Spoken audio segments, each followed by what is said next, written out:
નમસ્કાર મિત્રો, આજે તમને એક એવા હાથીની વાત કરવાની છે કે જેણે 50થી વધારે લોકોના મૃત્યુનું કારણ બન્યો છે અને 25થી વધારે ઘરો છે એને તોડી નાખ્યા છે.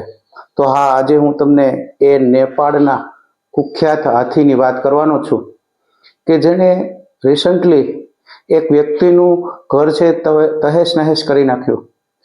એના પુત્રવધૂનું તેણે મૃત્યુ કરી નાખ્યું અને એના પુત્રને પણ તેને મારી નાખ્યો.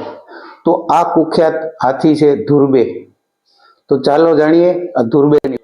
ધુર્બે એ નેપાળના એક ફેમસ ચિતવન નેશનલ પાર્કની આજુબાજુના એરિયામાં રહે છે. ધુર્બેએ અત્યાર સુધી 50થી વધારે લોકોના મોત નિપજાવ્યા છે. જ્યારે તેણે 16 આધિકારિક લોકોના મૃત્યુ કર્યા હતા, ત્યારે નેપાળની આર્મીના 96 જવાનો અને રેન્જર્સે મળી અને આ કુખ્યાત હાથીને પકડવા અથવા તો મારવા માટે એક મોટું અભિયાન ચલાવેલું હતું.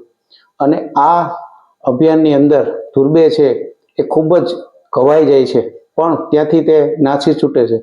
ઘણા સમય સુધી ધુર્બે છે જોવા મળતો નથી, એટલે લોકોએ એવું માની લીધું કે ધુર્બે હવે મરી ગયો છે. પરંતુ 2016ની અંદર ધુર્બે છે ફરી પાછો દેખાય છે અને ત્યારબાદ 2 રેન્જર્સ ઉપર પણ તેને અટેક કર્યો છે. ત્યારબાદ આ ઘટના હમણાં બની કે એક વ્યક્તિનું ઘણા વર્ષો પછી, એટલે કે 14થી 15 વર્ષ પછી હાથી છે એ જ વ્યક્તિનું ઘર તોડે છે કે જેમનું એણે પહેલા તોડ્યું હતું. તો ઘણા લોકોના મનમાં આ પ્રશ્ન ઊભો થાય કે શું હાથી જે છે એ વેર લે છે અથવા તો વેર લેવાના કારણે એવા ઈરાદાથી તેણે આ વ્યક્તિનું ઘર તોડ્યું છે? તો તમને જણાવતા મને ખૂબ જ આશ્ચર્ય થશે કે હાથી જે છે એ 200થી વધારે વ્યક્તિઓના ફેસ, એટલે કે ચહેરાઓને ઓળખી શકે છે, ગંધને પારખી શકે છે. તો આ રીઝન છે કે હાથી છે એ લોકોના જે રસ્તા ઉપર તે જતો હોય ઘણા વર્ષો પછી પણ એ રસ્તાઓને તે યાદ રાખે છે અને એ જ જગ્યાને ફરી પાછો તે એક્સપ્લોર કરતો હોય છે.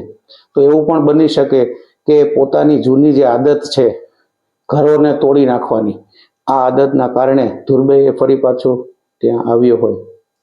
એટલે એવું શક્ય નથી કે ધુર્બે જે છે એણે આ ઈરાદાથી અથવા તો વેર લેવાના ઈરાદાથી એણે આ વ્યક્તિનું ઘર તોડ્યું હોય, પણ સંજોગો વસાત મારું એવું વ્યક્તિગત માનવું છે કે સંજોગોના કારણે એ એવો સંજોગ બન્યો કે એ જ વ્યક્તિનું ઘર છે એ ફરી પાછું ધુર્બે છે તોડે છે.